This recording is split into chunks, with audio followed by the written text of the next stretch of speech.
Hi everyone, my name is Joanna Medina and I am going to tell you a little bit about my friend Jared Bobkin. He is the sous chef at Joe Muer Seafood in downtown Detroit, Michigan. Bear with me, it's Friday night and I just got done serving dinner at school, so I'm going to keep this fairly short and simple, and then we can all have a really nice weekend. Okay, so Jared started out a little bit like me. He was always interested in food. His first memory was of his mom and his aunt braiding challah, and he shortly thereafter started helping his mom make matzo balls for Passover. So, always been interested in food, but like me, he kind of tried to convince himself that food was only a hobby. And so, he decided to enroll in um, a typical 4 year college. He went to Ferris State University where he studied for a year. I use that term very loosely, and he never declared a major, so that should tell you a little bit about how he spent his year there. Shortly thereafter, he moved back home and enrolled in the culinary arts program at the Art Institute in Novi, Michigan. That's pretty much the only culinary arts program in the state, or one that's, good. While there, he thrived. He graduated at the top of his class and he read Escoffier's Le Guide Culinaire for fun. So, yeah, he was totally in his element while he was there. During school and post graduation, he worked as a line cook at several local restaurants. He didn't stick around because they never really seemed to fit. And when I asked him to elaborate a little bit, he said that just it seemed like the chefs there had lost their spark. It just didn't seem like they cared about food anymore. They were so caught up in making money and uh, thinking of labor costs and all that stuff that they just didn't have time to be creative, and that's not really somewhere that he wanted to be. Uh, Shortly thereafter, he got a job at Joe Muer Seafood. Joe Muer Seafood is located in downtown Detroit. It's a fine dining four-star restaurant. And this place was really different from everywhere that he'd worked before because this was a very dedicated team. He said from day one he could tell that they really loved what they were doing. While there, he started out as a lunch prep cook, and he, in order to get himself noticed by everyone and to show his level of dedication, he would fill in for other cooks when they were on vacation or out sick, and he would stick around after his shift was over and help the dinner cooks prep. um, Definitely got him noticed. Within the first 6 months at Joe Muir, he'd been promoted multiple times. Eventually, was working dinner service and was working as a saucier for dinner service and on weekends. Saucier, for those of you that aren't culinary students, is a saute station. It's typically the most intense station on the line, and it's typically the one where most food is prepared. Um, by the end of his first year, his current sous chef decided to leave Joe Muir Seafood for other endeavors, and so he was promoted to that position. He believes his main challenge in management is being able to separate management issues from friendships. And this stems from the fact that he started out working side by side with some of these guys that he's now trying to manage. If anyone has ever tried to work with friends, you can probably relate to Jared. So that's his main challenge.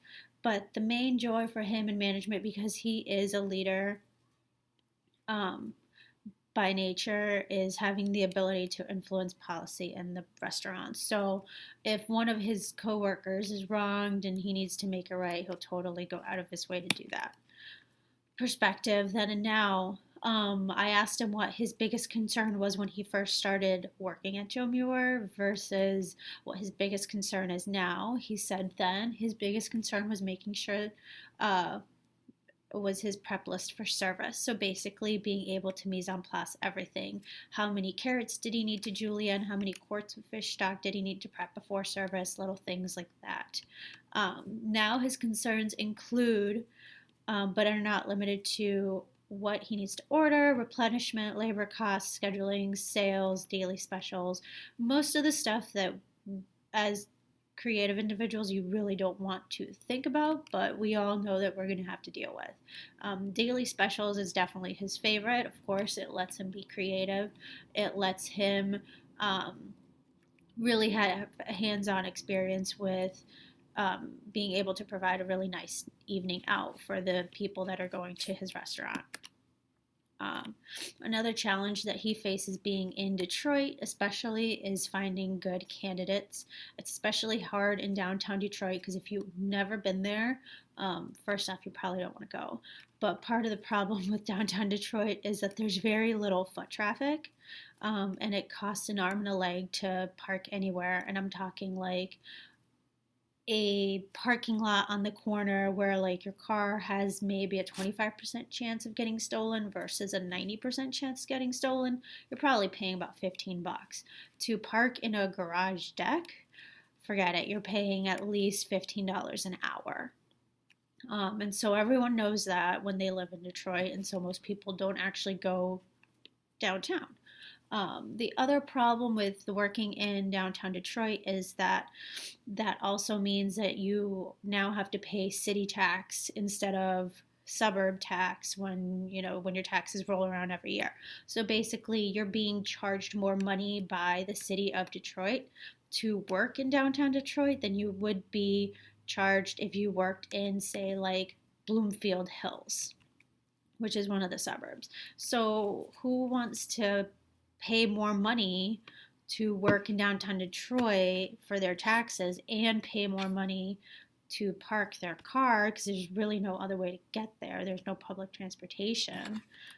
So it's really hard for him to find people. The other thing is, well, I mean, downtown Detroit isn't really known for super polished people. Let's say it's a little rough around the edges, and so it's hard for him to find people that have the credentials and the professionalism that Jared needs of an employee that's going to work at a 4-star fine dining restaurant. On training, this is basically what Jared does to train his newbies. He is a firm believer in trial by fire, as he calls it. I like to call it training candidates on the job. His process is pretty much a 3-night process. Nights 1 and 2, he'll bring you in on a night that's not so busy. So let's say maybe a Tuesday and a Wednesday. He'll work with you one-on-one, or he'll have one of his teammates work with the new candidate. So let's say that I am on the saute station and he's trying to hire another saute cook. I might be training someone for Jared. I'd be working one-on-one with this person for 2 nights. And along the way, either Jared or myself would be quizzing this new candidate along the way about technique and procedure, just so that we can make sure that this new person really knows what they're talking about, and can do the things that they're talking about. And then on the 3rd night, he'd bring you in on a very busy night. So let's say it's a Saturday, and you would pretty much be working the station by yourself. He did say he'd be around if like you needed some questions or if you were in the weeds or whatever, but for the most part, you're on your own. And, and if you can handle it, great. If you can't, then maybe Joe Muer Seafood really isn't the place for you. That being said, one of the lessons that he's learned about training is that just because someone can work the saute station, it definitely does not mean that they can train someone new to work the saute station. He has found that some of his employees in the past and current lack the patience to train someone new, and they also sometimes aren't really able to communicate exactly what it is that Jared and the customer at Joe Muer is expecting from a candidate. And so therefore he tends to train his new candidates by himself. He'll take over the station and train. Some of his early mistakes when he joined the management team at Joe Muer Seafood, I think stemmed from the fact that he wanted his friends and coworkers who are now his employees to like him rather than respect him. There's a fine line between the two. So he made 2 mistakes when he first started. The first one was giving servers free food. When he joined the management team, he very quickly realized that he is now kind of responsible for food cost. And when he was giving food away for free, that meant that customers couldn't then pay for the same food, which meant that he was paying more for food than he had been before. That's a big no-no. So he very quickly realized that and he remedied that. His other mistake was that he would allow his employees to take days off willy nilly, just pretty much no, um, with very little notice. And then, of course, that kind of messed up the flow in his kitchen. So he remedied that as well. He really quickly decided that he needed his employees to respect him and not necessarily to like him. I think he saw that eventually they'd figure out he was being fair because he was treating everyone the same way. And so he put his foot down and all those things were fixed. His personal philosophy in the kitchen it's threefold. First off, he expects nothing less from his employees than he expects from himself. And I think that's pretty fair. I think it would be unfair if, say, he held himself to standard X and he held his employees to standard Y, and standard Y happened to be a higher standard than you would, be holding yourself, I think. So I think it's fair of him to say that. Um, Number two, he allows his employees creative license. Maybe not every single day, but from time to time. He does let them create their own specials from time to time, and he finds that that gives his employees a sense of pride and ownership in the food that they're cooking, and so they tend to do it a little bit better when they feel that pride and ownership.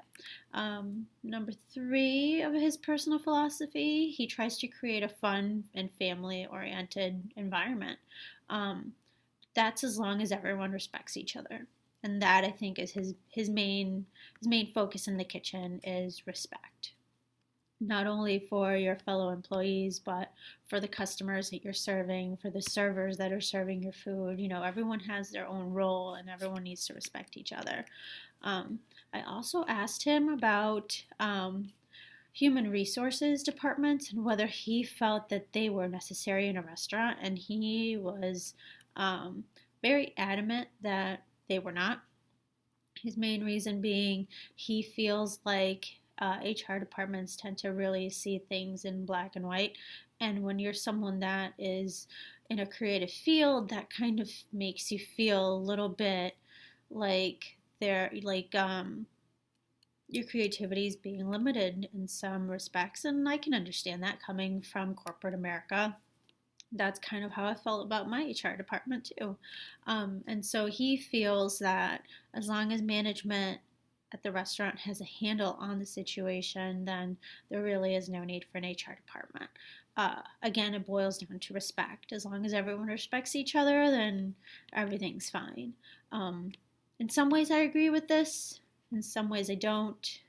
I can totally see where he's coming from. Like I said, being in corporate America, but being like on the design side of things, we all kind of felt the same way.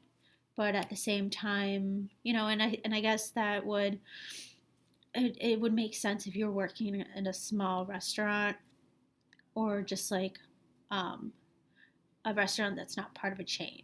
That would make sense. Now, if you're working somewhere, let's say like Lou Malnati's, where it's a big chain, or I don't know, you're working at like Ruth's Chris Steakhouse. It's a big company, right? Um, they probably have an HR department, and they, I'm sure, have every reason to have one. With that many restaurants, you probably want someone looking out for you.